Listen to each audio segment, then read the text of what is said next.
Our segment here with Pravy. We'll start here with game number one. We'll be looking at as we go over to college hoops here for Saturday. ESPN Plus, that's West Virginia hosting Kansas State. West Virginia laying 4. Total sits here at 151. Okay, thanks, Tony. Yeah, I mean, as I think a lot of our our clients know already, a lot of the things I look for, I look at recent trends quite a bit. This is a situation in which West Virginia has lost 4 out of the last 6 games. Kansas has won 4 straight games in a row, and at the end of the day, I think Kansas is getting 3.5 points here.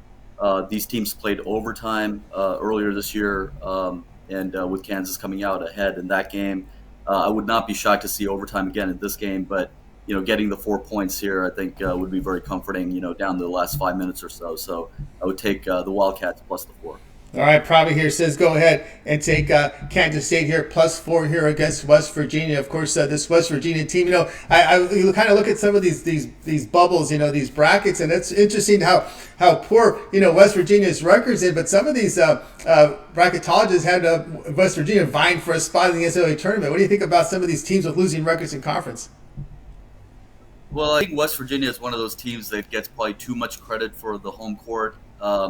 They just had this reputation of having a really tough place to go in and play, and I don't think that's wrong. But I don't think their team is necessarily warrants it this year. So I think they're being fairly advantaged, and I think that's an opportunity for guys who like to take the points like I do.